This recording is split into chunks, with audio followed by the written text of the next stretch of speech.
진숙이는 내 전화를 받지 않기 시작했어. 지금 이 이야기를 꺼내들기까지 정말 오랜 시간이 필요했습니다. 하지만 이제는 말해야 할 때가 온 것 같습니다. 아내가 남긴 것들을 정리하다가 혹시 누군가는 저처럼 절망의 밤을 보내고 있을지도 모른다는 생각이 들었거든요.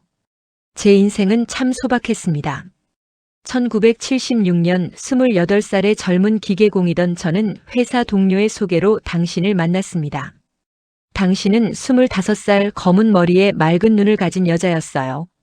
나는 그 순간을 잊을 수가 없습니다.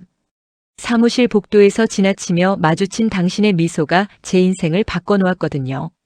우리는 1년 뒤 조용한 교회에서 결혼했습니다. 화려한 식도 아니었고 수백 명의 손님도 없었습니다. 그저 우리를 사랑하는 사람들 앞에서 평생을 함께하겠다는 약속을 나눴을 뿐입니다. 저는 당신의 손을 잡으며 생각했습니다. 이 손을 놓지 않겠다. 평생. 결혼한 지 43년. 정확히 세어봤습니다. 우리는 큰 다툼 없이 살아왔습니다. 물론 부부싸움이 없었던 건 아니지만 밤이 되면 항상 먼저 손을 잡아주던 당신이 있었습니다. 침대에 누워있다가 저를 보며 미안해라고 말하는 당신의 목소리를 기억합니다. 그런데 생각해보니 대부분의 싸움은 제 고집 때문이었어요. 30대 초반 저는 작은 자동차 정비소를 차렸습니다. 당신은 아이 둘을 낳아 키우면서도 정비소 옆 작은 사무실에서 사무일을 봐주었습니다. 밤이 늦으면 당신은 따뜻한 국을 끓여놨고 춥다고 투덜댈 때면 스카프를 목에 감아주었습니다. 돈이 부족하던 시절 당신은 아무것도 아닌 것처럼 본인의 월급을 모두 집안일에 썼어요. 우리의 아들과 딸은 당신을 따라 착하고 따뜻한 사람으로 자랐습니다. 이제 그들은 자기 가정을 이루었고 저희는 손주들을 볼 때마다 얼마나 행복한지 모릅니다. 당신은 손주들이 올 때면 며칠 전부터 준비했어요. 손주들이 좋아할 반찬들을 미리 만들어두고 새 옷도 사다 놨습니다. 2008년 저는 사업을 정리했습니다. 나이가 들면서 더 이상 물리적인 일은 힘들었고 당신도 은퇴를 원했습니다. 그렇게 우리는 정말 평범한 일상으로 돌아갔습니다. 아침마다 저는 당신이 만드는 밥을 먹었습니다. 밥을 담으며 당신은 맛있게 먹어. 내가 정성 들여서 지었어라고 말했어요. 저는 한 번도 그 말에 진심으로 감사를 표현하지 못했습니다. 그냥 맛있네라고만 했습니다. 지금 생각하면 정말 미안합니다. 퇴직 후 우리는 동네를 산책하는 것을 좋아했습니다. 특히 한강공원을 자주 다녔어요. 당신은 벤치에 앉아 강물을 바라보며 가끔 우리 인생 참 잘 살았지? 라고 물었습니다. 저는 당신의 손을 잡으며 고개를 끄덕였어요. 그 순간들이 제 인생에서 가장 행복한 시간이었습니다. 당신은 은퇴 후 동네 복지관에서 자원봉사를 시작했습니다. 처음엔 한두 시간씩 다녔는데 나중엔 거의 매일 나갔어요. 복지관의 노인들, 아이들, 그리고 함께 봉사하는 사람들이 모두 당신을 따랐습니다. 집에 오는 날이면 누군가의 감사 인사를 받았다고 했어요. 여보, 오늘 할머니가 내가 만든 떡을 먹고 눈물을 흘리셨어. 자식들이 안 찾아온대. 그럴 때마다 당신의 눈에는 눈물이 맺혔습니다. 당신은 남을 위해 우는 사람이었어요. 당신의 따뜻함 때문에 많은 사람들이 당신을 사랑했습니다. 나는 그것을 알고 있었습니다. 하지만 당신만큼 잘해주지는 못했어요. 작년 봄 당신은 점점 피곤해하기 시작했습니다. 저는 나이 탓이라고 생각했어요. 65세가 넘으니까 당연히 피곤할 거라고요. 당신도 크게 말하지 않았습니다. 그냥 가끔 침대에 누워있는 날이 늘어났을 뿐이에요. 저는 몸이 안 좋으면 병원 가라고 말했는데 당신은 웃으며 괜찮아. 그냥 피곤한 거야 라고 했습니다. 지금 생각하면 그 말 속에는 얼마나 많은 두려움과 고통이 숨어 있었을까요? 겨울이 되자 당신은 더 조용해졌습니다. 복지관 봉사도 줄였어요. 처음엔 저도 별 신경을 쓰지 않았습니다. 나이가 들면서 자연스러운 변화라고만 생각했거든요. 우리 부부는 말이 많지 않았습니다. 43년을 함께 살다 보니 말 없이도 무엇을 필요로 하는지 알 수 있었어요.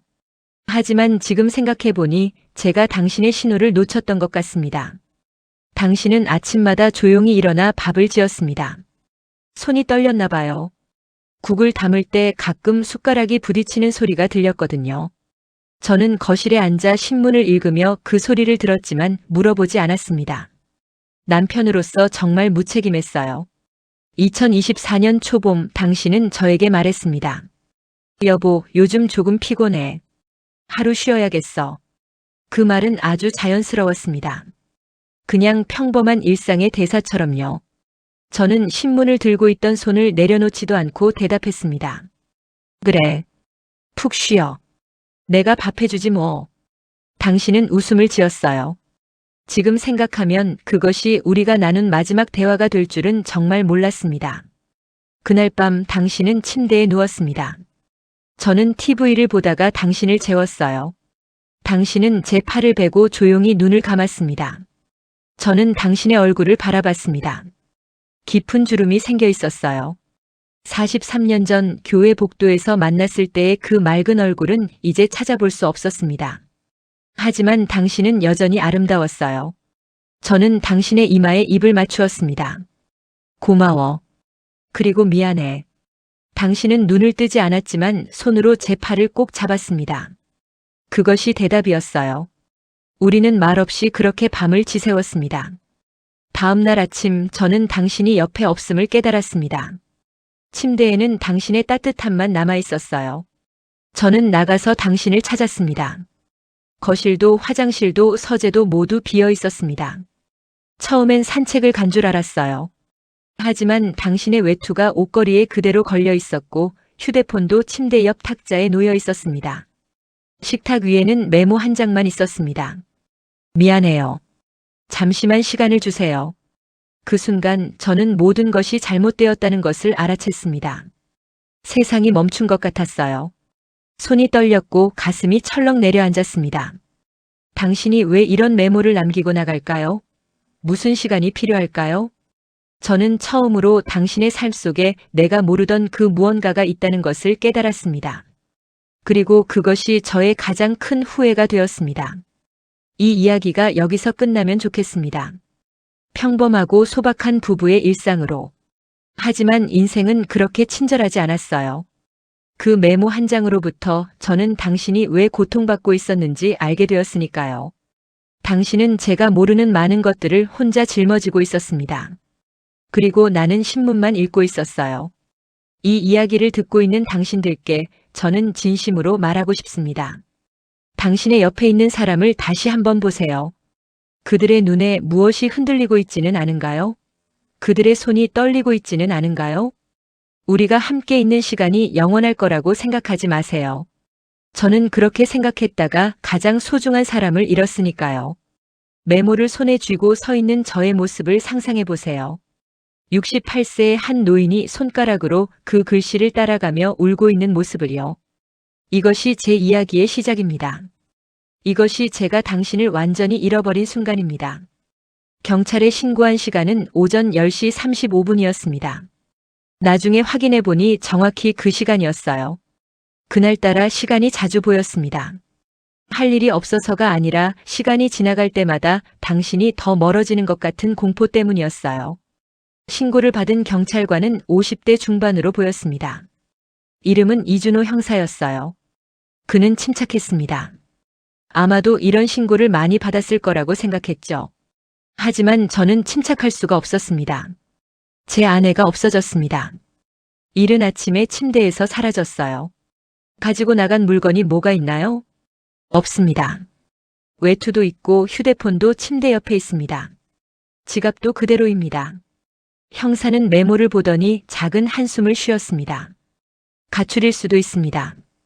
특히 이렇게 아무 짐도 없이 나간 경우는 일시적인 감정 때문일 수 있거든요. 가출. 그 단어가 저를 때렸습니다. 당신이 나에게서 도망친다고요? 그럴 리가 없었어요. 당신은 절대 그런 사람이 아니었습니다. 43년을 함께 했으니 저는 당신을 알고 있었어요. 아니, 알고 있다고 생각했습니다. 아니요. 절대 그럴 리가 없습니다. 우리 아내는 일단 며칠을 더 지켜보세요. 대부분 며칠 후에 돌아옵니다. 특별한 이유가 있어 보이지는 않으니까요. 형사는 메모와 그 장면들을 사진으로 찍었습니다. 하지만 그의 태도는 분명히 시간 낭비였어요. 저는 정중하게 감사를 표했지만 마음속으로는 불안감이 자꾸만 커졌습니다. 경찰서를 나왔을 때 거리는 여전히 봄날 햇빛으로 가득했습니다. 사람들은 자기 할 일을 하고 있었어요. 누구도 제 세상이 무너지고 있다는 것을 알지 못했습니다. 집으로 돌아와 저는 처음으로 당신의 방을 자세히 살펴봤습니다. 우리의 침실은 20년 이상 같은 모습이었습니다. 연분홍 벽지, 나무로 된 침대, 작은 들에서. 당신은 그 들에서 위에 우리의 사진들을 놓아뒀어요. 결혼식 사진, 아이들 돌사진, 손주들 사진. 43년의 시간이 그곳에 담겨 있었습니다. 저는 당신의 옷장을 열었습니다. 당신의 옷들이 가지런히 정렬되어 있었어요. 아래쪽에는 겨울옷들, 위쪽에는 봄옷들. 매번 계절이 바뀔 때마다 당신은 옷을 분류했습니다. 그 세심한 성격이 이제는 눈물을 자아냈습니다. 당신이 자주 입던 회색 카디건을 들었습니다. 그것에는 당신의 향기가 배어 있었어요. 저는 그 옷을 안고 울었습니다. 한 남자가 자신의 아내를 찾지 못하고 그의 옷을 안고 우는 모습. 그것이 정말 일어난 일인가 싶었습니다. 첫날 밤은 정말 길었습니다. 저는 침대에 누웠지만 잠을 자지 못했어요. 당신이 자던 자리는 차가웠습니다. 제가 아무리 누워 있어도 따뜻해지지 않았어요. 시계는 밤 11시를 가리켰고 그 다음은 자정, 새벽 1시, 새벽 2시. 시간은 마치 의도적으로 천천히 가는 것 같았습니다. 전화기를 들었다 놨다를 반복했습니다. 당신에게 전화를 할 수 없었어요. 휴대폰이 침대 옆에 있었으니까요. 그렇다면 당신은 어디서 지내고 있을까요? 춥지는 않나요? 밥은 먹고 있나요? 새벽 3시경 저는 당신이 자주 다니던 한강공원으로 나갔습니다. 밤의 공원은 적막했어요. 가로등 몇 개만 켜져 있었고 산책하는 사람은 거의 없었습니다. 저는 우리가 산책하던 길을 따라 걸었습니다. 벤치에는 당신이 앉던 자리가 그대로 있었어요. 저는 그 벤치에 앉아서 울었습니다. 당신이 여기 어딘가에 있지 않나요? 바람이 불었어요. 봄바람이 춥게 느껴졌습니다. 아침이 올 때까지 공원을 돌아다녔습니다. 혹시 당신이 어디선가 나타나지 않을까 싶었거든요. 하지만 당신은 나타나지 않았어요. 공원의 새들만 울고 있었습니다. 집으로 돌아왔을 때 해가 떴습니다. 또 한 날이 지나간 거였어요. 당신 없이 아들과 딸에게 전화했습니다. 엄마가 가출했어? 딸의 목소리에는 믿음이 없었어요. 당연했습니다. 그들도 당신을 알고 있었으니까요. 당신은 그런 사람이 아니었어요. 아들아, 엄마가 혹시 당신한테 뭐라고 말한 게 있나? 없어요, 아빠. 지난주에 손주 데리고 갔을 때도 평소처럼 밥 해주시고. 아들의 목소리는 떨리고 있었습니다. 우리 모두 혼란스러웠어요. 당신이 갑자기 사라진 이유를 아무도 모르고 있었습니다. 그 다음 이틀간 저는 경찰서에 자주 들렀습니다. 형사 이준호는 여전히 차분했어요. 하지만 그의 태도는 조금씩 변하고 있었습니다. 신용카드 사용 내역은 없나요? 없습니다. 휴대폰 위치 추적은? 제일 마지막 신호가 집 근처 교차로에서 나왔는데 그 이후로는 꺼진 것 같습니다. 이상하네요. 대부분의 가출은 며칠 안에 신용카드를 쓰거든요. 그때부터 형사의 눈에 무언가가 보이기 시작했습니다. 이제는 단순한 가출이 아닐 수도 있다는 의심이요. 하지만 그것도 추측일 뿐이었어요. 뚜렷한 증거는 없었습니다. 셋째 날 오후 형사가 저를 찾아왔습니다. 근처 공원에서 가방이 발견되었습니다. 제 가슴이 철렁 내려앉았어요. 우리 아내의 가방인가요? 확인해 봐야 하는데. 일단 따라오세요. 경찰서의 물증 보관실은 차갑고 회색이었습니다. 형사가 검은 가방을 꺼냈어요. 그것은 당신이 자주 들고 다니던 가방이었습니다. 이게 맞습니다. 제 목소리는 떨렸어요. 형사가 천천히 가방을 열었습니다. 안에는 당신의 지갑, 신용카드, 현금, 그리고 은행 통장이 있었어요. 그리고 그 아래에는 작은 검은 USB가 있었습니다. 가방에서 이것도 발견됐는데 형사가 USB를 집어들었어요. 뭔지는 모르겠는데 혹시 당신이 아실 만한 내용이 있을까요? 지갑도 통장도 안 가져갔다는 건 이건 가출이 아닐 가능성이 높습니다. 가출이 아니라는 말. 그렇다면 당신에게 무슨 일이 생긴 건가요? 이 USB를 열 수 있을까요? 암호가 걸려 있습니다. 형사는 메모장에 USB 정보를 적으며 말했어요. 남편분이 아실 만한 비밀번호가 있을까요? 생일이라든지 결혼 기념일이라든지. 저는 USB를 바라봤습니다. 검은색의 작은 그것이 당신을 이해할 수 있는 유일한 열쇠였어요. 결혼 기념일을 시도해 볼 수 있을까요? 형사가 컴퓨터로 가방을 옮겼어요. 나는 떨리는 손으로 날짜를 입력했습니다. 1981년 5월 17일. 우리가 교회에서 약속한 그날. USB가 열렸습니다. 모니터에 폴더들이 나타났어요. 영상 파일들이었습니다. 형사는 저를 보더니 조심스럽게 물었습니다. 보고 싶으신가요? 저는 고개를 끄덕였어요. 당신이 남긴 것이니까요. 당신이 모든 것을 설명했을 거니까요. 형사가 첫 번째 영상을 재생했습니다. 화면이 켜졌을 때 저는 숨이 막혔습니다. 흰 병원복을 입은 당신이 앉아 있었어요. 얼굴은 창백했고 눈은 빨갛게 부어 있었습니다. 당신은 카메라를 바라봤어요. 그리고 천천히 말했습니다. 여보, 미안해. 당신의 목소리는 떨리고 있었습니다. 나 시한부래. 그 순간 세상이 멈추었습니다. 시한부. 그 단어의 의미를 저는 완전히 이해하지 못했어요. 아니, 이해하고 싶지 않았습니다. 당신이 그렇게 말할 리가 없었어요. 간암. 말기래. 치료비 너무 많이 들어.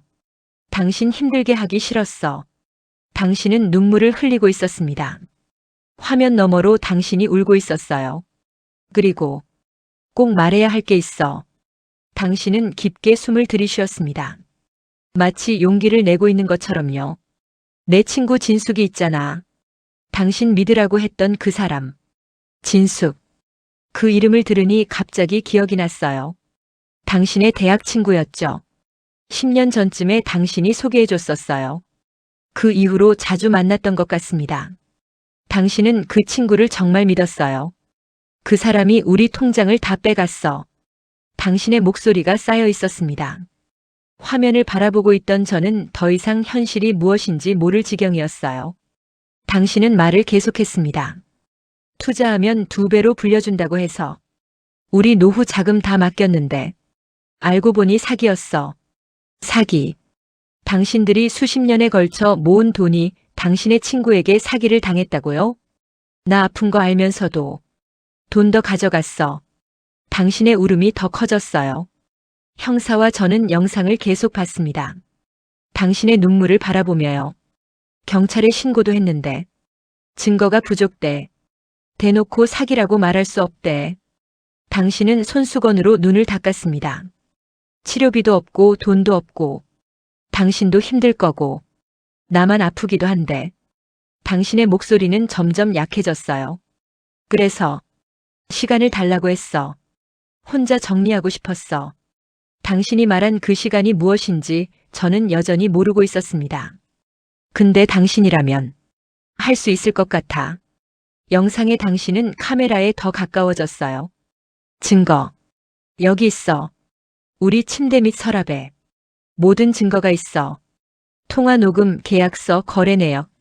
다 있어. 당신의 눈이 진지했습니다. 당신이라면 끝까지 할 수 있을 거야. 그년을 꼭 벌받게 해줄 수 있을 거야. 당신은 웃었어요. 하지만 그것은 슬픈 웃음이었습니다.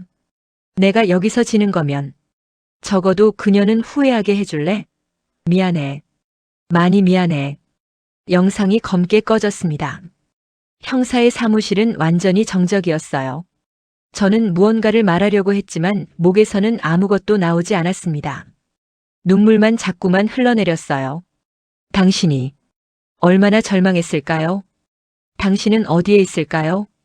당신은 지금 괜찮을까요? 형사는 조심스럽게 물었습니다. 혹시 당신이 아실 만한 곳이 있을까요? 부인이 자주 가던 장소라든지.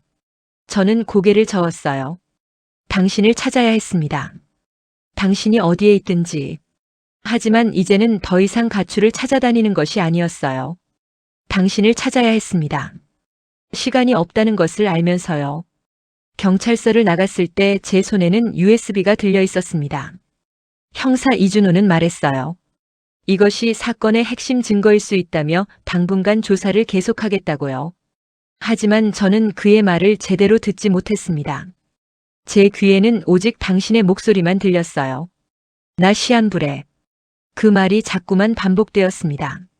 집으로 돌아가는 택시 안에서 저는 계속 손에 들린 USB를 바라봤습니다. 작은 검은색 물체가 당신의 모든 것을 담고 있었어요. 당신의 고통, 당신의 절망, 당신이 왜 나를 떠났는지 모든 것이 그 안에 있었습니다. 다시는 만지고 싶지 않으면서도 자꾸만 손가락으로 만져봤어요. 당신이라면 할 수 있을 거야. 당신이 남긴 그 말. 당신은 저를 믿고 있었군요.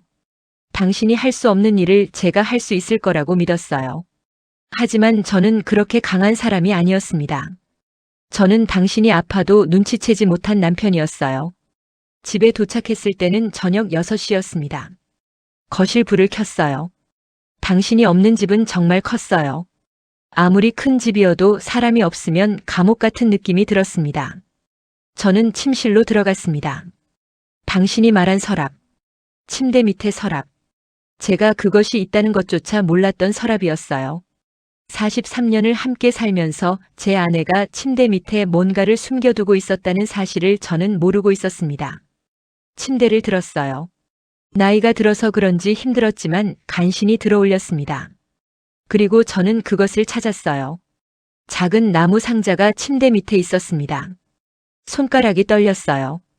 이것을 열면 당신이 겪은 모든 일이 드러날 거였어요. 당신이 왜 나를 떠났는지, 당신이 얼마나 절망했는지 모든 게 드러날 거였습니다. 저는 상자를 열었습니다. 안에는 정말 많은 것들이 있었어요. 통장 사본들, 거래 기록들, 호출기 녹음 파일이 저장된 메모리 카드, 계약서 사본들, 그리고 손으로 쓴 일기장. 손으로 쓴 일기장이요. 당신의 필체였어요. 매번 편지를 쓸 때 그렇게 쓰던 그 필체. 한 글자 한 글자가 제 마음을 아프게 만들었습니다. 저는 일기장을 펼쳤습니다. 첫 페이지에는 날짜가 적혀 있었어요. 작년 여름이었습니다. 진숙이가 좋은 투자처가 있다고 했다. 월 10% 이자, 원금 보장. 생각해보자고 했는데 노후 자금이 줄어드는 게 자꾸만 걱정된다. 여보는 모르겠지만 내 몸이 자꾸만 이상하다. 병원을 가봐야 하는데 돈이 있으면 좋겠다. 작년 여름. 당신은 벌써 몸이 이상했던 거군요. 다음 페이지. 진숙이가 우리 돈으로 투자를 시작했다. 처음 1,000만 원. 한 달 뒤 1,100만 원이 되어 돌아왔다. 정말 신기했다. 여보 몰래 우리 노후 자금 중 일부를 더 맡겼다. 미안하다.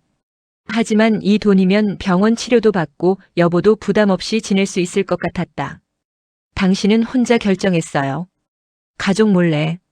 당신은 아프다는 것을 혼자 알고 돈이 필요하다는 것을 혼자 알고 투자를 결정했습니다. 왜 저한테 말씀하지 않으셨어요? 우리가 43년을 함께 살았잖아요. 다음 페이지들은 더 심각했습니다. 검진 결과가 나왔다. 간암 3기. 의사는 치료하면 몇 년은 살 수 있을 거라고 했다. 치료비는 3천만 원 정도. 여보가 알면 얼마나 힘들어할까. 진숙이가 투자한 돈이 이제 5천만 원이 되었다. 조금만 더 기다리면 치료비를 낼 수 있을 것 같다. 당신은 돈으로 문제를 해결하려고 했어요. 당신의 병을, 당신의 고통을. 페이지를 넘겨도 같은 내용이 반복되었습니다. 진숙이에게 돈을 다시 달라고 했다. 하지만 진숙이는 지금은 못 뺀다고 했다. 조금만 더 기다리라고. 더 불릴 거라고. 검진이 또 있었다. 암이 퍼지고 있다고 했다. 더 이상 기다릴 수 없다. 진숙이에게 다시 돈을 달라고 했다. 하지만 진숙이는 말했다. 지금 빼면 손해야. 조금만 더 기다려. 다음 달이면 더 불릴 거야. 나는 다음 달이 있을지 없을지 모르는데. 그 부분에서 일기장에는 눈물 자국이 있었어요. 다음 부분. 결국 모두를 잃었다. 투자라고 생각했던 돈들, 진숙이의 연락. 더 이상 진숙이는 전화를 받지 않는다. 메시지도 답장하지 않는다. 3억 원. 우리가 노후를 위해 모은 3억 원을 모두 잃었다. 그리고 나는 말기 암 환자다. 3억 원. 그 큰 돈이 사라졌어요. 당신이 모은, 당신이 지킨 돈이 모두 사라졌어요. 그리고 그 와중에 당신은 암으로 죽어가고 있었습니다. 일기장의 마지막 부분. 여보가 요즘 신문만 읽는다. 내가 밥 짓는 소리, 숟가락 부딪히는 소리에도 반응하지 않는다. 혹시 내가 곁에 없어도 괜찮을까? 혹시 나 때문에 여보도 힘들어하는 건 아닐까? 나는 여보가 편했으면 좋겠다. 정말로. 이제 내가 할 수 있는 것은 이것뿐이다. 당신의 마지막 일기 항목은 거기서 끝이었어요. 이제 내가 할 수 있는 것은 이것뿐이다. 그 말이 무엇인지 저는 알고 있었습니다. 저는 침대에 앉아서 울었습니다. 당신은 혼자서 모든 것을 짊어지고 있었어요. 당신의 병을, 당신의 불안을, 당신의 절망을. 그리고 저는 신문을 읽고 있었습니다. 상자 안에 다른 것들을 꺼냈어요. 거래 기록들이었습니다. 은행 통장 사본들. 모두가 진숙이의 계좌로 가는 이체 기록들이었어요. 그 이름도 명확했습니다. 전진숙. 당신의 친구였던 그 여자의 이름. 통화 녹음이 저장된 메모리 카드도 있었어요. 저는 컴퓨터를 켰습니다. 메모리 카드를 꽂고 첫 번째 파일을 재생했어요. 진수가 지금 돈 좀 빼줄 수 있을까? 나 병원비 때문에. 언니 지금 빼면 안 돼. 다음 달 되면 2배가 돼서 나온다고 했잖아. 진수가 나. 시간이 없어. 병원에서. 언니 내 말을 믿어. 내가 너한테 한 번 거짓말 한 적 있어? 다음 달만 기다려. 당신의 목소리는 점점 약해지고 있었어요. 절망하고 있었어요. 다른 파일들도 비슷했습니다. 같은 대화가 반복되고 있었어요. 당신이 돈을 달라고 하면 진숙이가 기다리라고 하는 것. 그것의 반복. 마지막 녹음. 진수가. 제발. 제발 돈 돌려줄 수 없을까? 나 정말 치료받아야 해. 시간이. 언니 지금 빼면 손해야. 너 정말 내가 너를 위한다는 것도 모르니? 이 정도면 내가 얼마나 힘들었을지 알아? 그 마지막 말에서 당신의 목소리가 끊겼습니다. 녹음이 멈췄어요. 제가 상자 안에 계약서 사본들을 펼쳤을 때 모든 것이 명확했습니다. 투자 계약서. 하지만 내용을 보면 진숙이가 당신의 돈을 관리하는 것이었어요. 이자 약속도 있었고 원금 보장도 있었습니다. 하지만 그것은 장난이었어요. 단순한 사기 계약일 뿐이었습니다. 계약서에는 진숙이의 서명도 있었고 당신의 서명도 있었습니다. 당신의 필체. 제 손이 떨렸어요. 경찰에 신고하겠다는 생각이 들었습니다. 아니, 이미 당신이 신고했다고 했죠. 하지만 증거가 부족하다고 했어요. 증거. 이것이 증거였습니다. 모든 것이 증거였어요. 통화 녹음, 거래 기록, 계약서. 모두가 진숙이의 사기를 증명하고 있었습니다. 저는 경찰서로 다시 갔습니다. 이번에는 다양한 자료를 가지고 있었어요. 상자 안의 모든 것들. 당신이 하나하나 모아둔 증거들. 형사 이준호는 이 자료들을 보며 놀라는 표정을 지었습니다. 이 정도면 충분합니다. 충분해요. 그 말에 제 가슴이 철렁했어요. 그럼 이 사람을 잡을 수 있나요? 네. 이 증거들이 있으면 확실히 할 수 있습니다. 형사는 즉시 수사를 진행했습니다. 다른 경찰들과 함께 전진숙의 집으로 향했어요. 저도 함께 갔습니다. 전진숙의 집은 강남의 고급 아파트였어요. 경찰들이 문을 두드렸습니다. 잠시 후 문이 열렸고 한 여자가 나타났습니다. 50대 중반의 여자. 당신의 대학 친구였던 그 여자였어요. 전진숙의 얼굴은 창백해졌습니다. 그 순간 그녀는 자신이 무엇을 했는지 알고 있었어요. 경찰들이 수갑을 채웠습니다. 전진숙 사기죄로 연행합니다. 그 장면을 바라보며 저는 당신이 어디에서 이것을 보고 있지는 않은지 생각했습니다. 당신이 이 장면을 보고 있나요? 체포된 전진숙은 경찰차에 실렸어요. 조사실에서 그녀는 뻔뻔하게 말했습니다. 돈을 가져간 게 아니라 투자해줬다고 했잖아. 그리고 어라마가 자진해서 맡긴 거야. 내가 강요한 게 아니잖아. 당신의 고통이 녹음되어 있는데도 그 여자는 발뺌을 하고 있었어요. 형사가 녹음을 틀었습니다. 언니, 제발 돈 돌려줄 수 없을까? 나 정말 치료받아야 해. 시간이. 당신의 목소리가 조사실에 울렸어요. 전진숙의 얼굴은 일그러졌습니다. 하지만 여전히 버티고 있었어요. 그냥 우리 관계가 안 맞은 것 같고 빌릴 수 없을 뿐이야. 그 말을 듣고 있는 저는 분노했습니다. 당신이 아팠어요. 당신이 시간이 없었어요. 당신이 그렇게 부탁했어요. 그리고 이 여자는 관계가 안 맞다고요? 저는 형사에게 당신의 영상을 보여달라고 했습니다. 형사가 노트북을 켰어요. 당신의 영상이 조사실 모니터에 떴습니다. 여보, 미안해. 당신의 목소리. 나 시한부래. 당신의 창백한 얼굴. 내 친구 진숙이가 우리 통장을 다 빼갔어. 당신의 눈물. 전진숙은 더 이상 말을 하지 못했어요. 조사실은 완전히 정적이었습니다. 모니터 속 당신이 계속 말했습니다. 당신이라면 끝까지 할 수 있을 거야. 그 말이 울려 퍼졌을 때 전진숙은 얼굴을 가렸습니다. 그럴 의도는 없었어. 정말 투자하려고. 하지만 아무도 그 말을 믿지 않았어요. 형사는 영상을 멈추고 전진숙을 바라봤습니다. 이분이 바로 피해자 당신의 아내입니다. 네, 알겠습니다. 전진숙의 목소리는 이제 떨리고 있었어요. 그 이후로 수사는 빠르게 진행되었습니다. 은행 기록, 통화 녹음, 계약서. 당신이 남긴 모든 증거가 전진숙의 사기를 명확하게 증명했어요. 경찰은 그녀의 계좌를 조사했고 다른 피해자들도 발견되었습니다. 당신만이 아니었어요.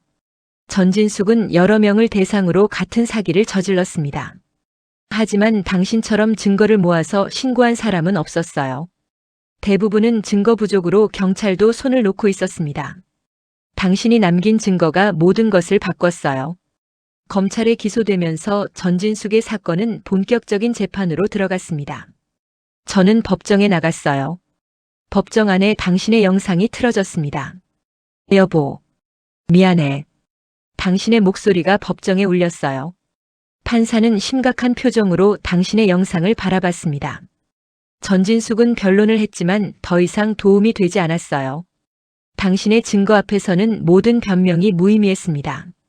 유죄, 7년 실형, 피해 금액 3억 원 전액 배상 명령.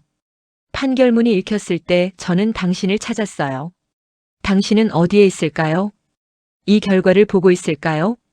당신이 남긴 상자 안의 증거들. 당신의 손으로 쓴 일기장. 당신의 녹음된 목소리. 당신의 영상. 모든 것이 당신을 대신해서 싸웠어요. 그리고 이겼습니다. 당신이 당신 대신 이기게 해주었으니까요. 경찰서를 나온 후 저는 처음으로 당신의 영상을 혼자서 봤습니다. 형사 이준호가 USB를 돌려줬거든요.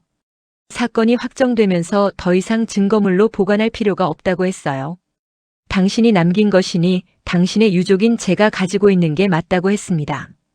그 말을 듣는 순간 저는 당신을 완전히 잃었다는 것을 깨달았습니다. 유족. 그 단어. 저는 집에 돌아와 침대에 앉았어요.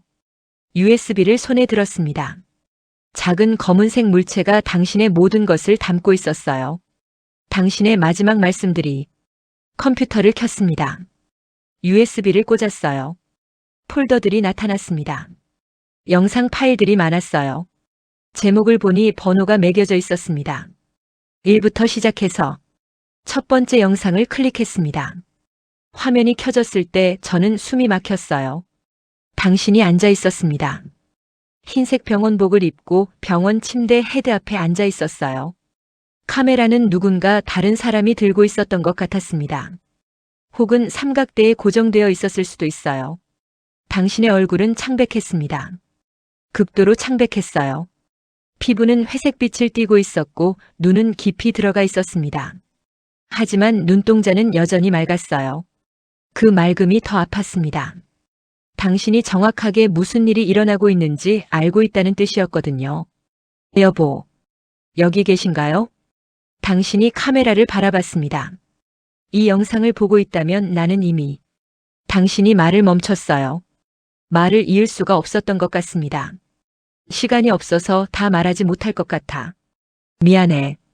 당신의 목소리는 약했어요. 숨을 쉬는 것도 힘들어 보였습니다. 우리가 43년을 살면서 내가 당신에게 제대로 말한 게 뭐가 있을까? 항상 밥 먹어, 잘 자, 이 정도였지. 더 많은 말을 해줄 걸. 더 많은 시간을 함께 할 걸. 당신의 눈에 눈물이 맺혔습니다. 이게 정말 마지막 일지도 모르니까 말해야 할 것들이 많은데. 시간이 너무 짧아. 당신은 숨을 쉬었어요. 깊게, 천천히. 당신과 처음 만난 날 기억해? 사무실 복도에서. 나는 그날 정말 놀랐어.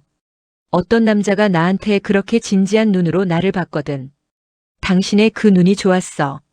정직한 눈이었어. 당신이 웃었어요.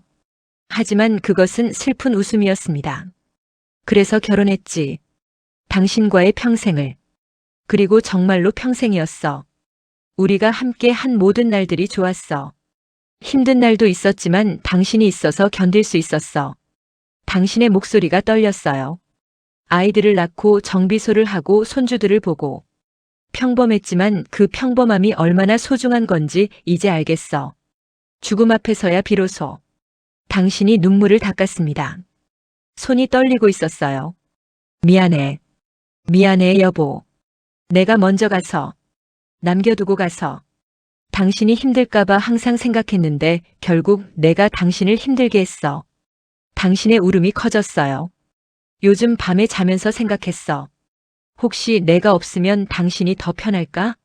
혹시 내가 죽으면 당신이 후련할까? 그런 생각들을. 당신이 고개를 들었어요. 하지만 그건 아니었어.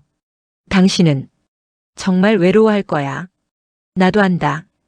당신은 말이 적지만 나를 많이 사랑했어. 그것도 알고 있었어. 당신의 눈이 카메라를 똑바로 봤습니다. 그래서 미안해. 그리고 고마워. 고마워, 여보. 43년 동안 나를 사랑해줘서. 그리고 마지막까지 나를 믿어줘서. 당신이 깊은 숨을 들이쉬었어요. 이제 다른 이야기를 할 거야. 힘내. 여보. 영상이 일시정지되었어요. 아니, 장면이 바뀌었어요. 같은 병원복 같은 침대. 하지만 당신의 표정은 닫혔습니다.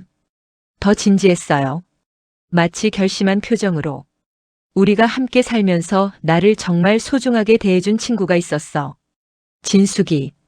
당신도 알지? 대학 친구. 당신이 진숙이라는 이름을 말했을 때 당신의 눈에는 더 이상 따뜻함이 없었어요. 나는 그 친구를 정말 많이 믿었어. 아, 지금도 믿고 싶어. 그렇게 벌어진 일이 아니기를 바라고 싶어. 하지만 당신의 목소리가 딱딱해졌습니다. 나는 내 눈으로 봤어. 내 귀로 들었어. 내 손으로 증거를 모았어. 당신이 무언가를 들어올렸어요. 상자였습니다. 침대 옆에 그 상자. 이 안에는 모든 게 있어. 통화 녹음, 거래 기록, 계약서. 나는 이 사람이 나를 어떻게 속였는지 정확하게 알고 있어.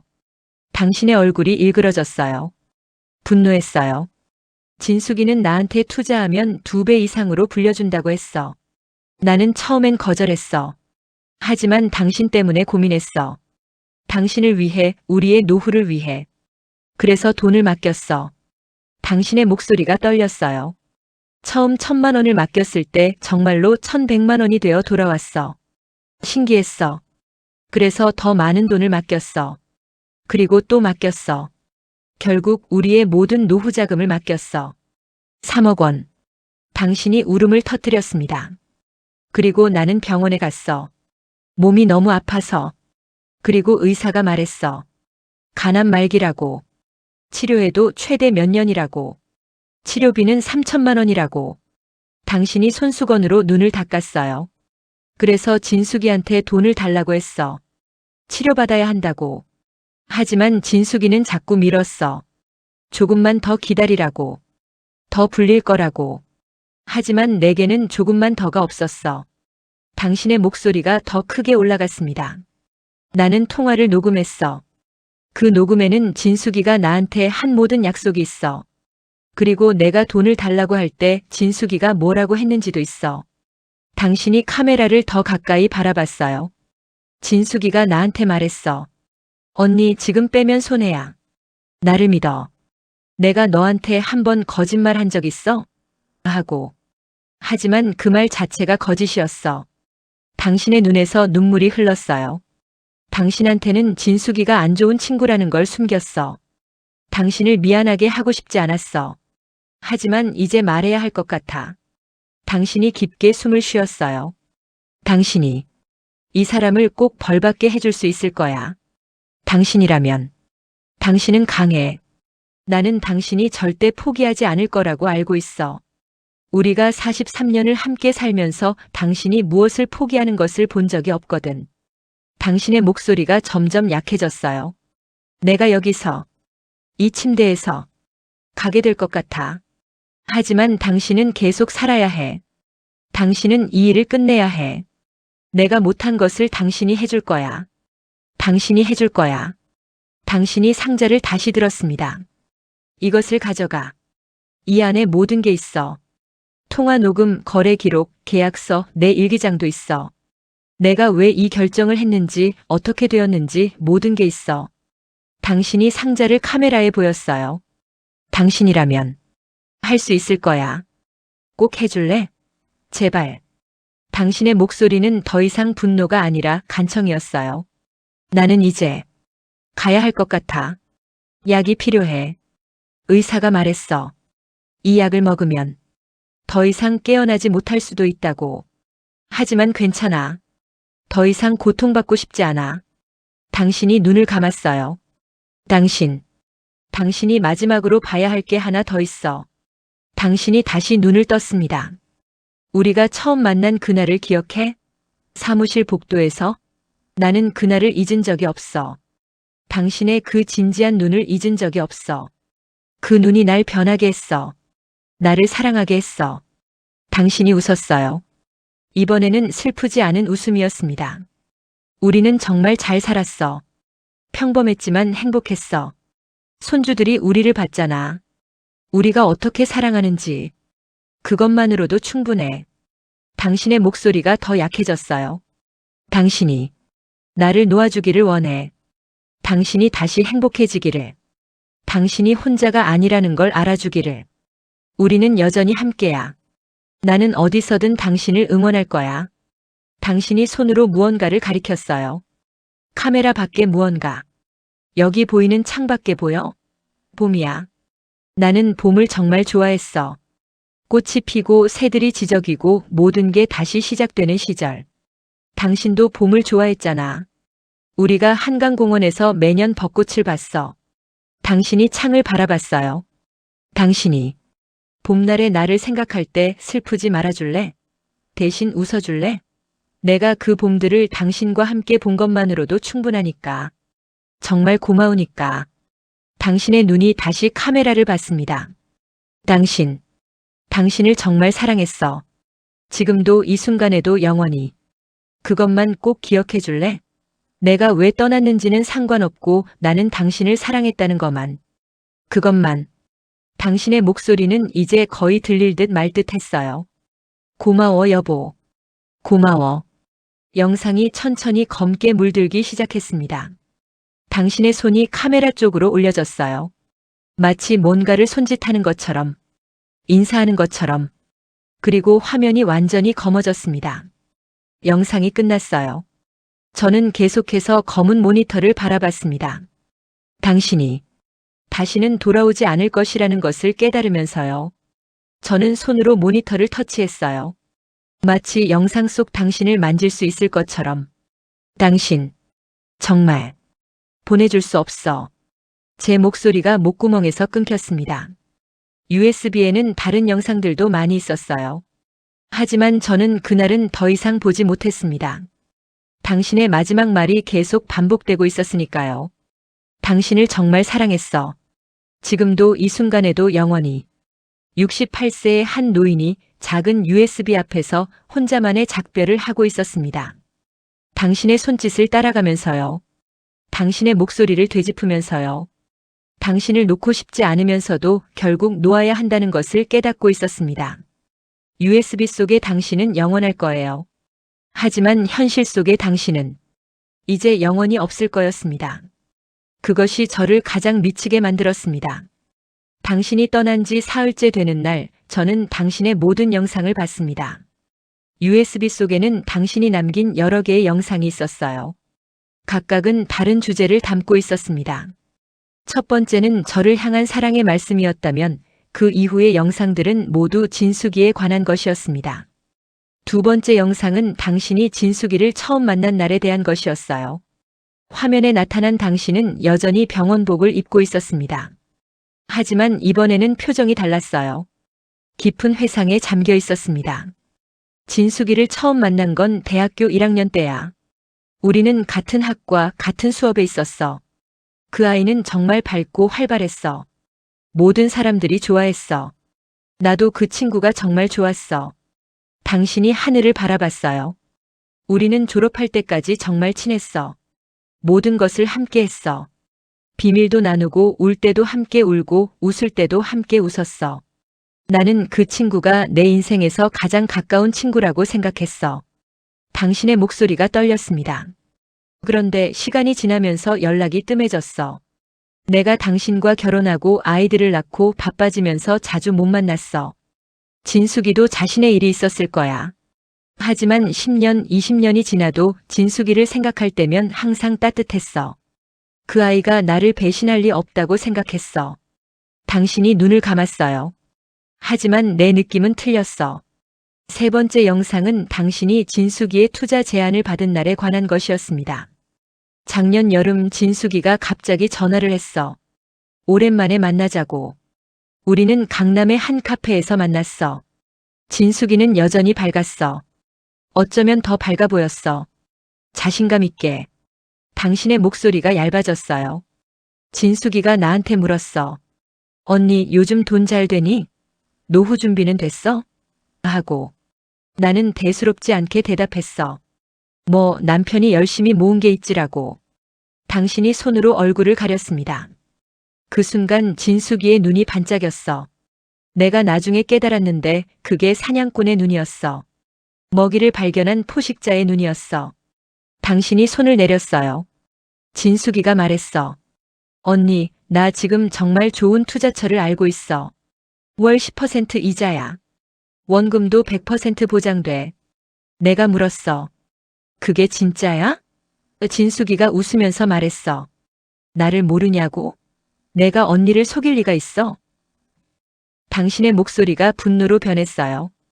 그 말이 정말 웃겨. 내가 언니를 속일 리가 있어?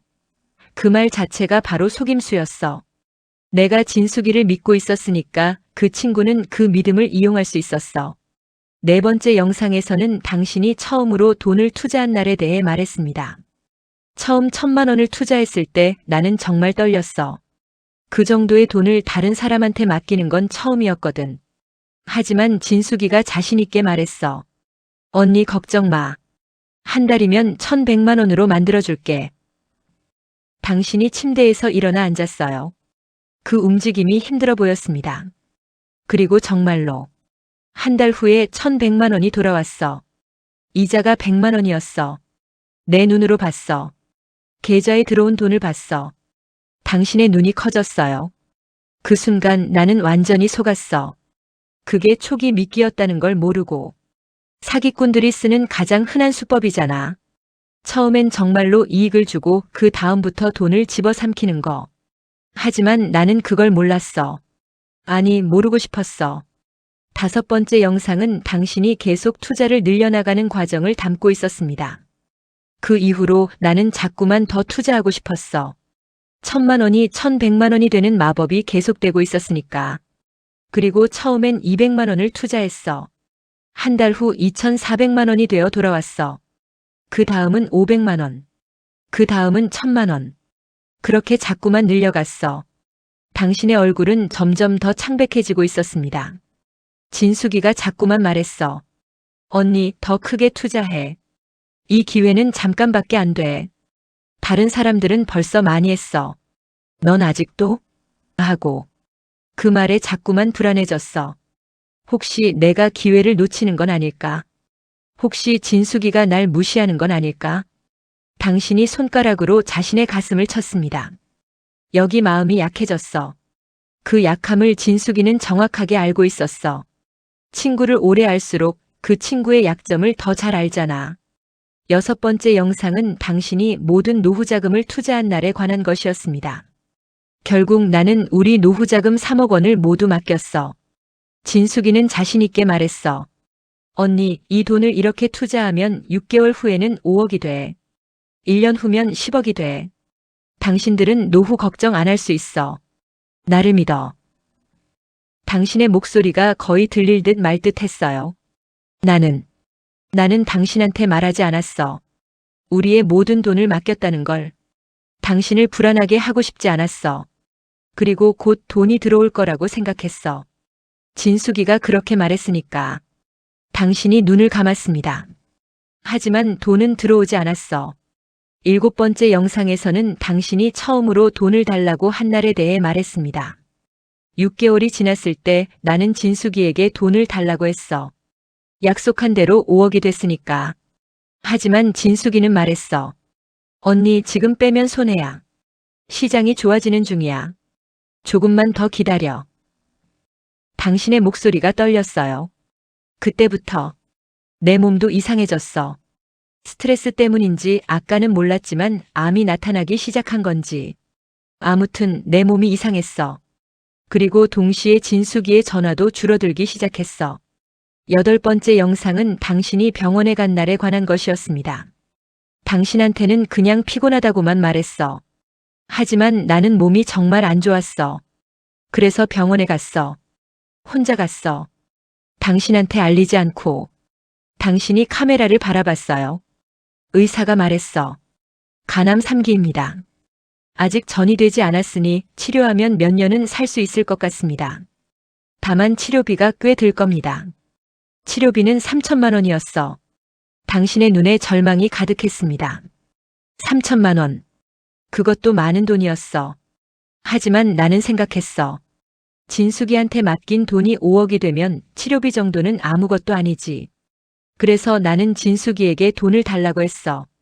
9번째 영상은 당신이 진숙이와 벌인 통화들을 담고 있었습니다. 언니, 지금 빼면 안 돼. 다음 달 되면 2배가 돼서 나온다고 했잖아. 진숙아, 언니, 내 말을 믿어. 내가 너한테 한 번 거짓말 한 적 있어? 다음 달만 기다려. 통화가 끝났어요. 화면에 당신은 울고 있었습니다. 이 대화가 처음이 아니었어.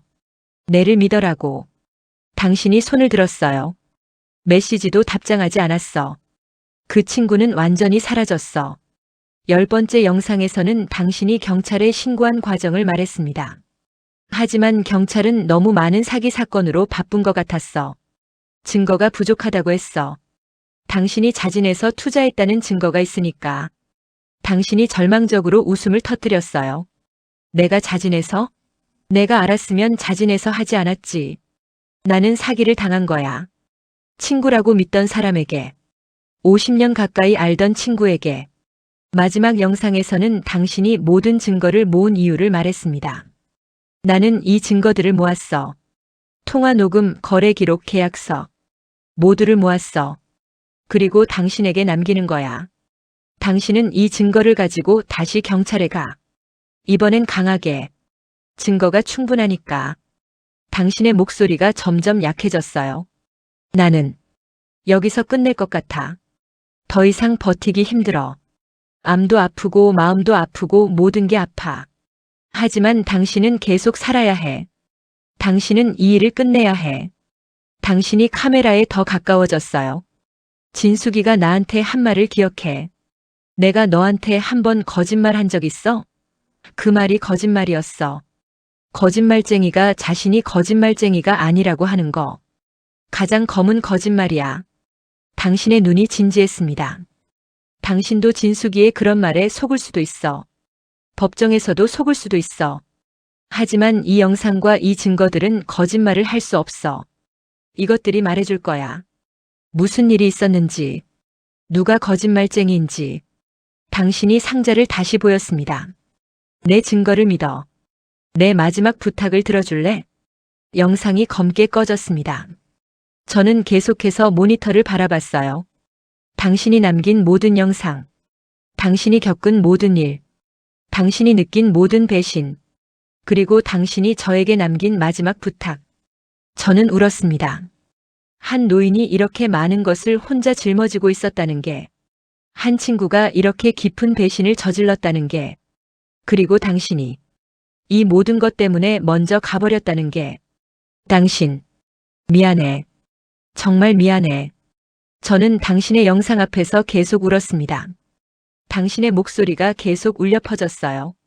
내 증거를 믿어. 내 마지막 부탁을 들어줄래? 당신의 마지막 부탁. 저는 반드시 지켜내겠다고 다짐했습니다. 당신의 영상을 통해, 당신의 목소리를 통해, 당신의 증거를 통해 저는 당신을 대신해서 싸우겠다고 약속했습니다. 당신의 모든 영상을 본 그날 밤 저는 한 번도 잠을 자지 못했습니다.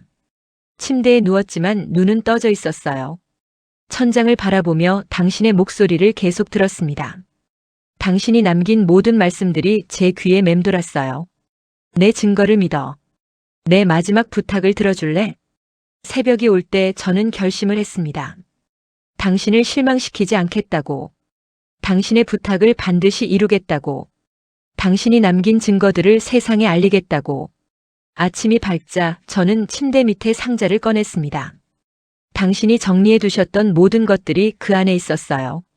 손으로 쓴 일기장부터 시작해서 통화 녹음이 들어있는 메모리 카드, 거래 기록들, 은행 통장 사본들, 계약서 사본들. 그리고 각각에는 날짜와 설명이 명확하게 적혀 있었습니다. 당신은 정말 세밀했어요. 당신은 마치 이것이 법정에 제출될 날을 알고 있었던 것처럼 모든 것을 논리적으로 정리했습니다.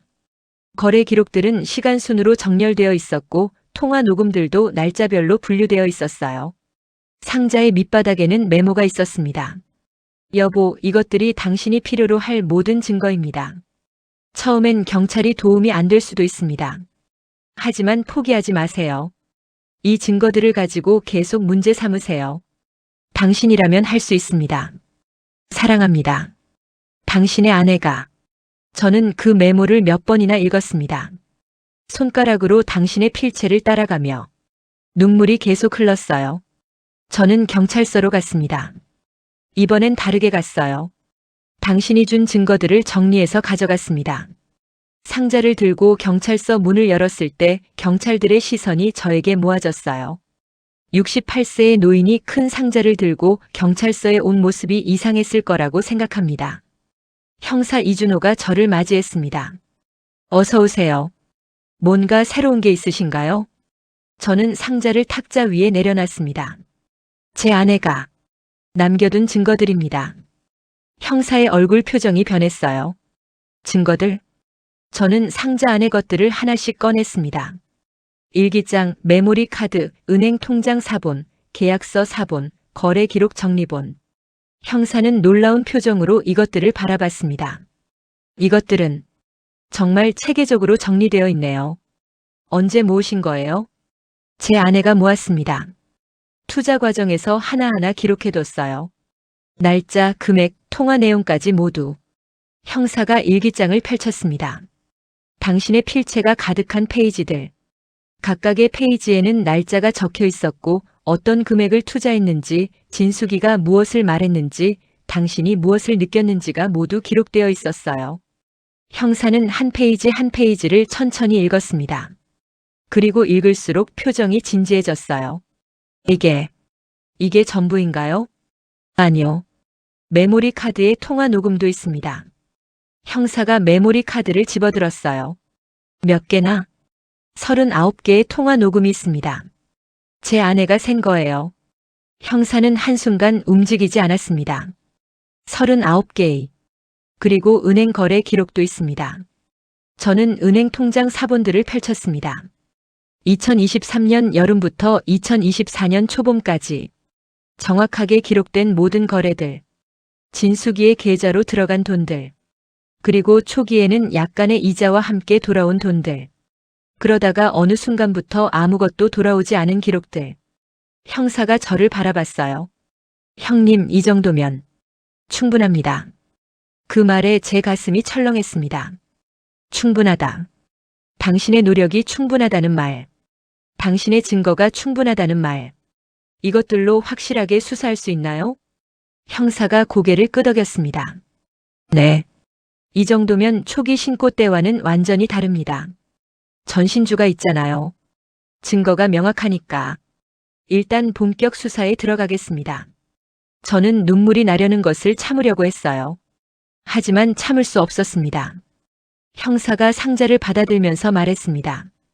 부인분이 정말 철저하게 준비하셨네요. 네. 제 아내가. 저는 더 이상 말을 하지 못했습니다. 형사는 제 어깨에 손을 얹었습니다. 패해드렸을 것 같습니다. 하지만 이 증거들이 있으니 꼭 정의가 실현될 거예요. 걱정하지 마세요. 저는 경찰서를 나왔어요. 당신이 남긴 상자가 경찰의 증거실에 보관되었습니다. 그 다음 사흘 동안 경찰은 전진숙을 집중 수사했습니다. 형사는 매일 저에게 연락을 했어요. 진행 상황을 알려주면서 통화 녹음을 다 들었는데 명확한 사기 행위가 드러납니다. 은행 기록을 보니 부인분의 돈이 전진숙의 개인 계좌로 가서 전혀 다른 곳으로 흩어지고 있네요. 계약서도 봤는데 법적으로 문제가 있습니다. 투자 계약서라고 하기엔 너무 허술해요. 그 다음 경찰은 전진숙을 체포했습니다.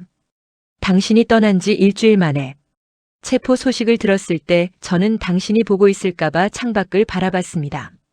여보, 봤어? 당신이 남긴 증거들이 효과가 있었어. 경찰서의 조사실에서 전진숙은 계속 부인했습니다. 증거 없어. 아줌마가 자진해서 투자한 거야. 투자했다고? 그럼 왜 돈을 안 줬는데? 지금 상황이 안 좋아서.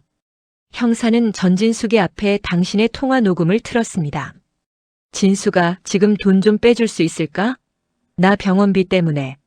언니, 지금 빼면 안 돼. 다음 달 되면 2배가 돼서 나온다고 했잖아. 전진숙의 얼굴이 창백해졌어요. 이 음성이 몇 번 반복됐나요? 39번입니다. 그리고 매번 당신은 같은 거짓말을 했습니다. 다음 달이면 된다고. 형사가 거래 기록들을 펼쳤습니다. 이것도 봐보세요. 피해자의 계좌에서 당신의 계좌로 들어온 돈들, 그리고 당신의 계좌에서 흩어진 돈들. 이게 투자라고 부를 수 있을까요? 나는 전진숙이 말을 잇지 못했어요. 형사는 당신의 일기장을 펼쳤습니다. 이건 뭔가요? 이건 피해자가 당신과의 모든 대화를 기록해둔 일기장입니다. 날짜, 금액, 당신의 말. 모두 기록되어 있어요. 전진숙은 더 이상 말할 게 없었어요. 그리고 결국 형사는 전진숙을 사기죄로 기소했습니다. 법정에 갈 때 저는 당신이 남긴 영상과 증거들을 가져갔습니다. 검사가 법정에서 이것들을 제출했어요. 여기 계획적인 사기의 증거들이 있습니다. 통화 녹음 39개, 거래 기록, 계약서, 그리고 피해자의 일기장입니다. 판사가 당신의 일기장을 들고 천천히 넘겼습니다. 그리고 당신의 통화 녹음을 들었습니다. 법정이 조용해졌어요. 오직 당신의 목소리만 울려 퍼졌습니다. 진수가 지금 돈 좀 빼줄 수 있을까? 나 병원비 때문에. 언니, 내 말을 믿어. 내가 너한테 한 번 거짓말 한 적 있어? 그 녹음을 듣는 전진숙의 얼굴은 점점 더 일그러졌습니다. 당신의 목소리가 법정을 지배했어요. 변론이 있었지만 더 이상 소용이 없었습니다. 증거가 너무 명확했으니까요. 판결문이 읽혔을 때 법정에는 긴 침묵이 흘렀습니다. 사기죄로 유죄, 징역 7년, 피해 금액 3억 원 전액 배상 명령. 그 순간 저는 당신을 찾았어요. 여보, 봤어? 우리 이겼어. 당신이 남긴 증거들이 정의를 이겨냈어. 전진숙이 경찰에 끌려가 올 때 당신의 아이들이 저를 찾아왔습니다. 아들과 딸이 저를 안았어요. 아빠, 엄마가. 네, 엄마가. 끝까지 싸워주셨어. 우리는 법정 밖에서 함께 울었습니다. 당신이 남긴 증거들 때문에, 당신이 남긴 목소리 때문에, 당신이 남긴 사랑 때문에 그 증거들이 한 명의 범죄자를 법정에 세웠어요. 그 증거들이 다른 피해자들도 보호할 거예요. 왜냐하면 경찰은 전진숙의 계좌를 추적했고 다른 피해자들을 발견했거든요. 당신만이 아니었어요. 당신이 이긴 이 싸움이 다른 사람들도 보호할 거라는 생각에 저는 당신이 자랑스러웠어요. 당신의 딸이 저에게 말했습니다. 아빠, 엄마가 정말 대단해. 저는 딸을 바라봤어요. 그래. 엄마가 정말 대단했어. 당신이 남긴 상자, 당신이 정리한 증거들, 당신이 녹음한 목소리, 당신이 쓴 일기장, 이 모든 것이 정의의 길을 열었습니다. 한 번도 포기하지 않은 당신의 손길이, 한 번도 멈추지 않은 당신의 마음이, 한 번도 잊지 않은 당신의 사랑이, 그 모든 것이 세상을 바꿨어요. 당신은 정말 위대했어, 여보. 정말로. 법정의 그날 저는 첫 번째 줄에 앉았습니다. 당신의 아이들도 함께 했어요. 아들은 저의 왼쪽에, 딸은 오른쪽에 앉았습니다. 손주들도 법정의 뒤쪽에 있었어요.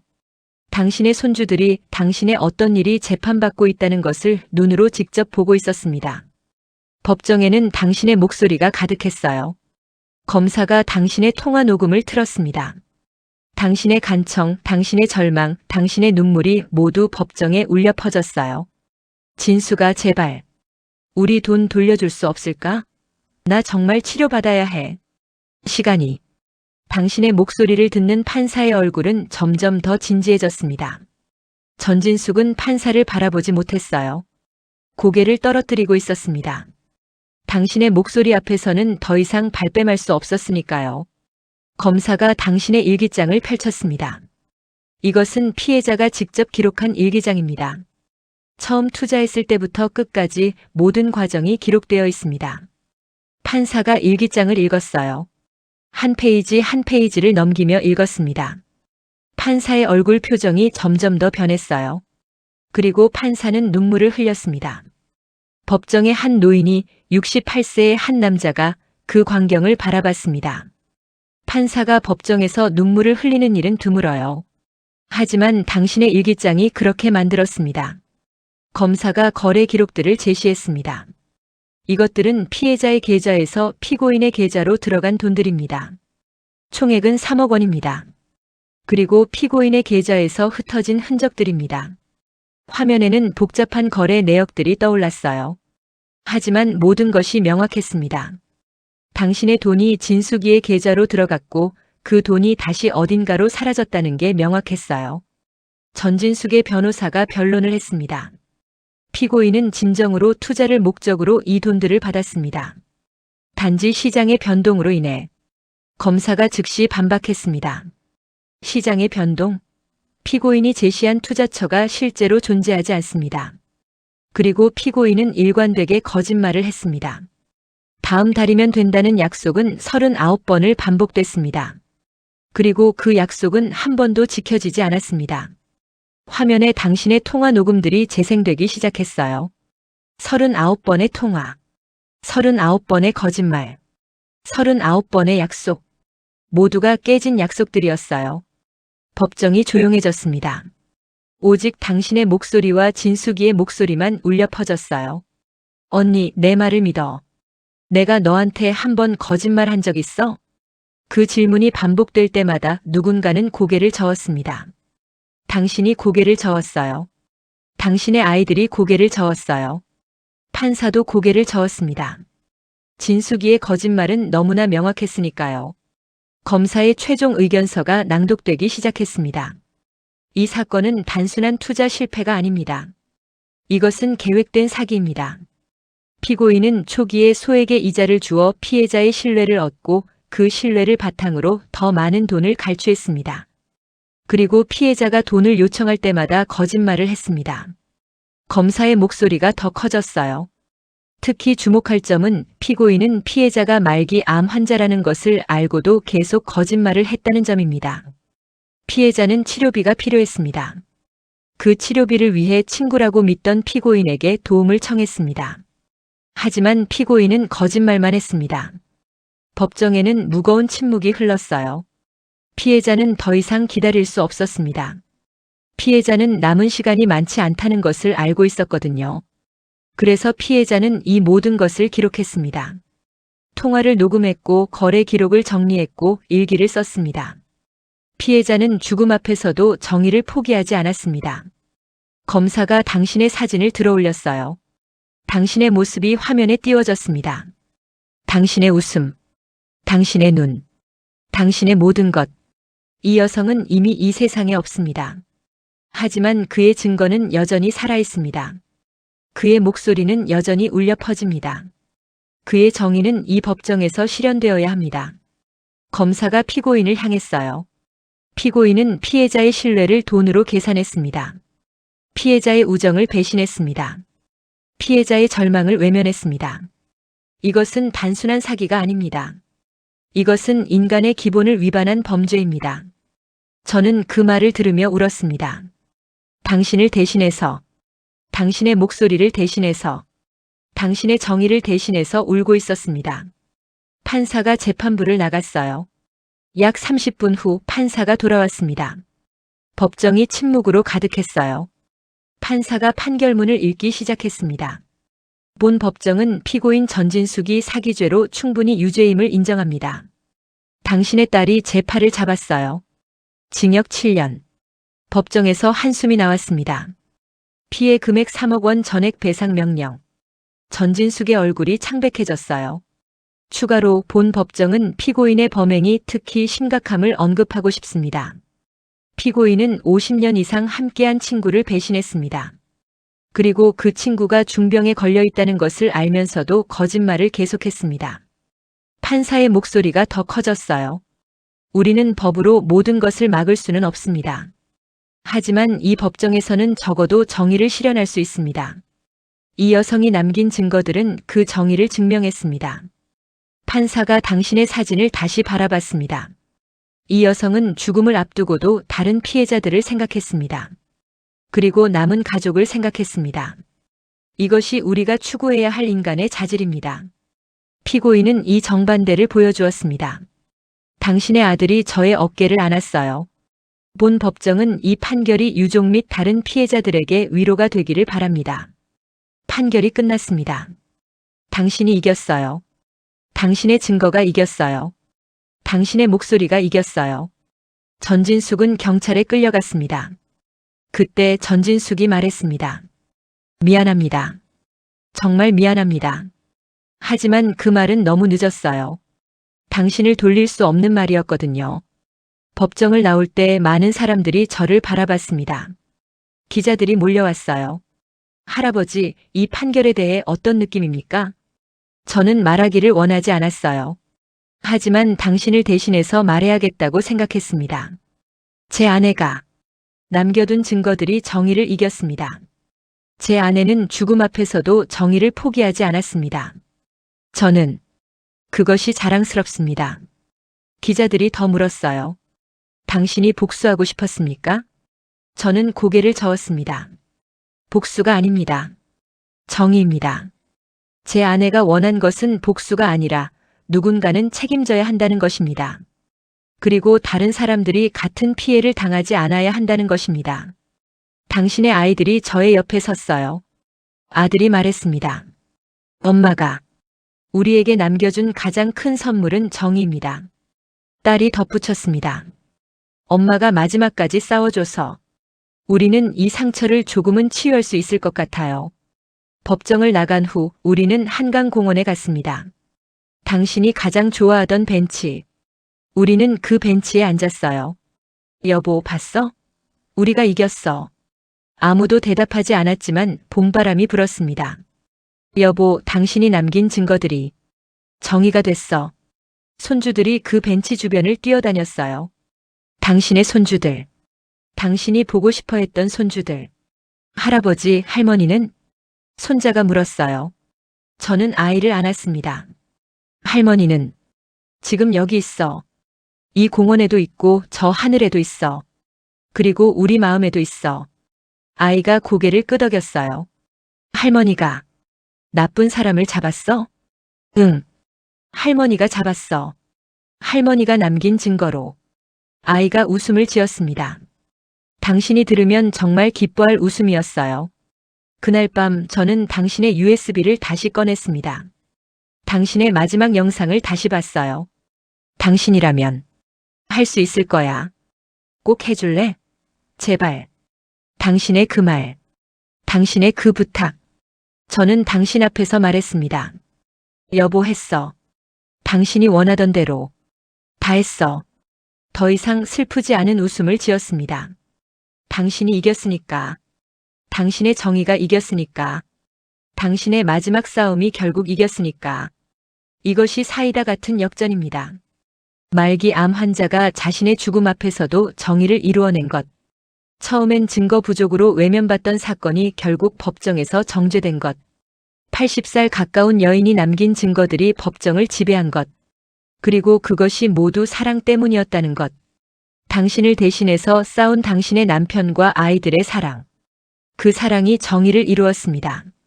당신은 정말 위대했어, 여보. 당신의 남겨진 것이 보여주었어. 당신의 마지막 부탁이 이루어졌어. 이제 편히 쉬어도 돼. 당신은 충분히 했어. 판결이 난 지 일주일 후 저는 당신을 찾아갔습니다. 당신이 안장되어 있는 공원묘지. 그곳은 봄으로 가득했어요. 벚꽃들이 흩날리고 있었습니다. 당신이 사랑하던 봄이었어요. 여보 왔어. 제 목소리가 떨렸습니다. 우리가 이겼어. 주변에는 아무도 없었어요. 오직 당신과 저뿐이었습니다. 당신의 묘 앞에서 68세의 한 남자가 서 있었어요. 당신의 남편. 당신의 평생 아내. 제가 가져간 것은 당신이 좋아하던 국화였습니다. 흰색 국화. 당신이 말했어요. 흰 국화가 가장 깨끗해 보인다고. 여보, 당신의 증거들이 정의가 됐어. 판사가 말했어. 이 여성은 죽음을 앞두고도 정의를 포기하지 않았다고. 제가 좌판에 앉았습니다. 그 사람 진숙이가 7년 실형을 받았어. 당신이 남긴 증거들 때문에. 당신이 녹음한 목소리 때문에. 당신이 쓴 일기장 때문에. 봄바람이 불었어요. 우리 아이들이 와줬어. 법정에서 당신을 위해 울어줬어. 그리고 손주들도. 할머니가 정의를 이겼다는 것을 알아. 제가 당신의 묘비를 어루만졌습니다. 당신이 얼마나 힘들었을까. 혼자 짊어지고 있었을 거 생각하면 지금도 가슴이 아파. 내가 더 챙겨드렸으면 좋겠고, 내가 더 물어봤으면 좋겠고, 내가 더 가까이 있었으면 좋겠어. 제 목소리가 끊겼습니다. 하지만 당신의 마지막이 정의로 끝났다는 것만으로도 감사해. 당신이 남긴 것들이 누군가는 구했을 거야. 당신이 남긴 증거들이 다른 피해자들도 보호해 줄 거야. 저는 오랫동안 당신 곁에 앉아 있었습니다. 아무 말도 하지 않으면서 당신의 곁이 그리웠으니까요. 오후 중반 저는 일어났어요. 여보, 이제 가야겠어. 하지만 자주 올 거야.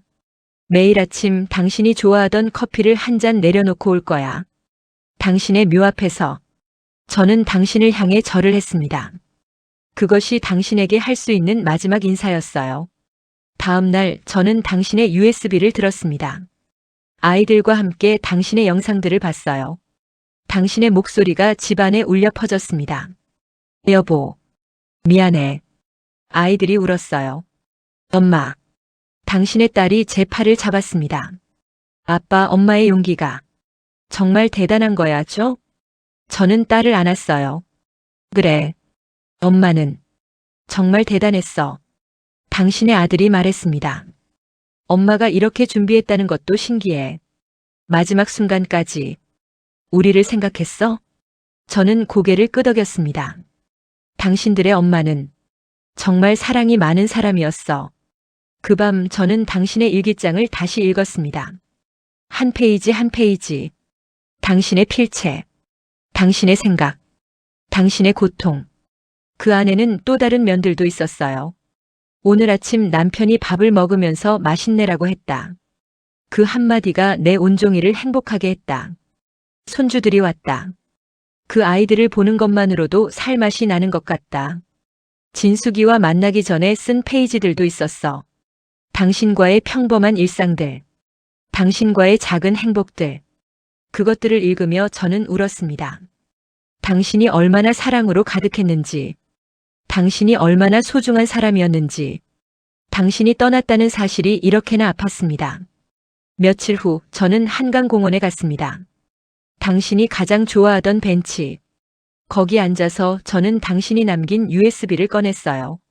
노트북을 켜고 당신의 첫 번째 영상을 다시 봤습니다. 여보, 여기 계신가요? 당신의 목소리. 당신과 처음 만난 날 기억해? 그 순간 저는 모든 것을 깨달았어요. 당신이 왜 이렇게 철저하게 증거를 남겼는지, 당신이 왜 마지막 순간까지 싸웠는지, 당신이 왜 포기하지 않았는지. 그것은 복수가 아니었어요. 그것은 사랑이었습니다. 당신은 저를 믿었어요. 당신은 저에게 책임을 주었어요. 당신이 못한 것을 저에게 해달라고 부탁했어요. 그것이 당신이 남긴 마지막 사랑이었습니다. 저는 당신 앞에서 약속했습니다. 여보, 당신의 이 USB를 계속 간직할 거야. 당신의 목소리, 당신의 증거, 당신의 사랑. 모두를 간직할 거야. 그리고 혹시 누군가가 같은 일을 겪고 있다면 당신의 이야기가 도움이 될 것 같아. 당신이 포기하지 않았다는 것. 당신이 정의를 포기하지 않았다는 것. 그것이 누군가에게는 용기가 될 거야. 한강 위로 해가 지고 있었어요. 여보, 봤어? 봄이 지나가고 있어. 당신이 좋아하던 봄이. 저는 벤치에서 일어났습니다. 이제 우리는 계절을 함께 보낼 수 없을 거야. 하지만 당신은 이 공원에 있을 거야. 이 벤치에 있을 거야. 그리고 제 마음에 있을 거야. 저는 집으로 돌아갔어요. 그 길에 저는 당신이 좋아하던 카페에 들렸습니다. 아메리카노 한 잔 주세요. 카페 주인이 저를 바라봤어요. 할아버지, 항상 같은 시간에 오시네요.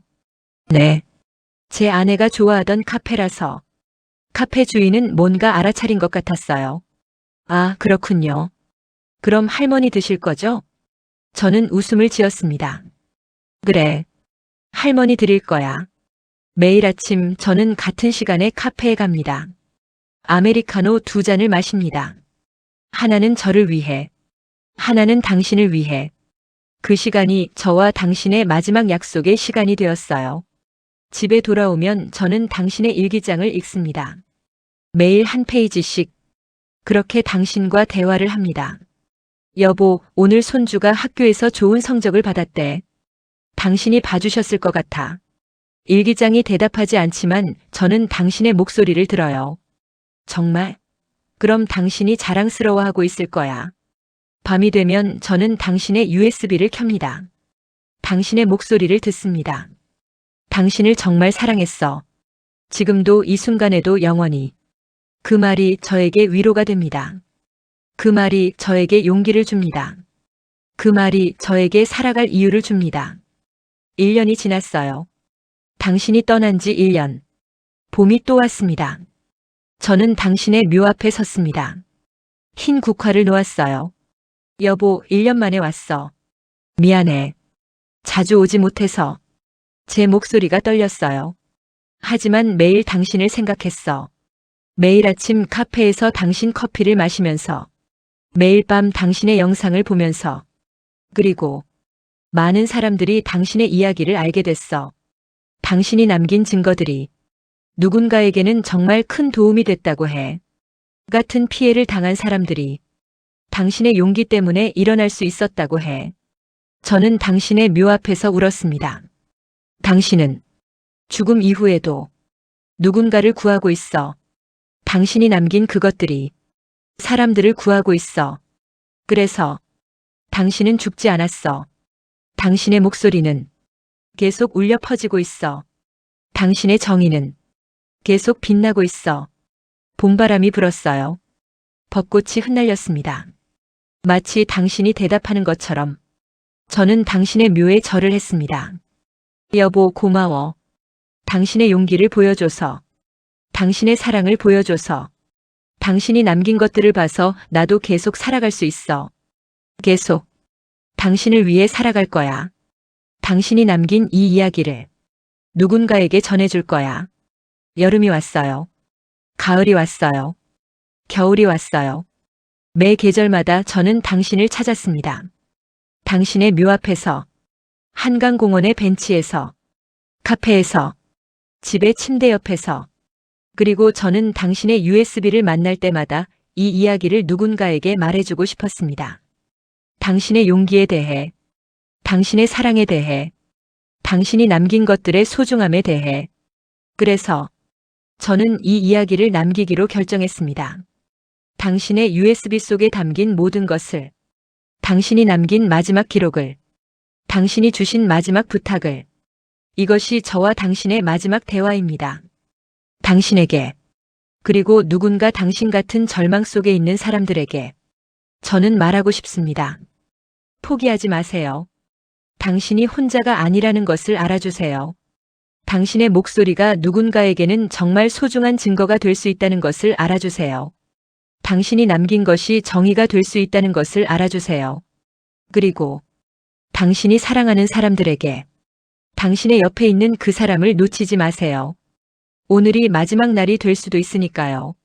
저처럼 후회하지 마세요. 그 사람을 안아주세요. 그 사람의 목소리를 들어주세요. 그 사람의 눈을 바라봐 주세요. 매 순간이 가장 소중한 순간이 될 수 있으니까요. 이제 저는 당신의 마지막을 이야기했습니다. 당신의 처음부터 당신의 끝까지, 당신의 사랑과 당신의 정의를, 당신의 용기와 당신의 절망을, 당신의 모든 것을. 여보, 고마워. 정말로. 매일 아침 저는 여전히 카페에 갑니다. 아메리카노 2잔을 마십니다. 그리고 한강공원에 갑니다. 당신이 좋아하던 벤치에 앉습니다. 그곳에서 저는 당신과 대화합니다. 여보, 오늘은 날씨가 좋네. 당신은 대답하지 않지만 나는 당신의 목소리를 들어요. 그래, 정말 좋은 날씨야. 그 목소리가 USB 속에 영원히 남아있을 거예요. 당신이 남긴 마지막 선물처럼. 이것이 우리의 이야기입니다. 43년의 시간. 마지막 그 순간까지 절대 멈추지 않은 사랑의 이야기. 여보, 영원히 함께 할게요.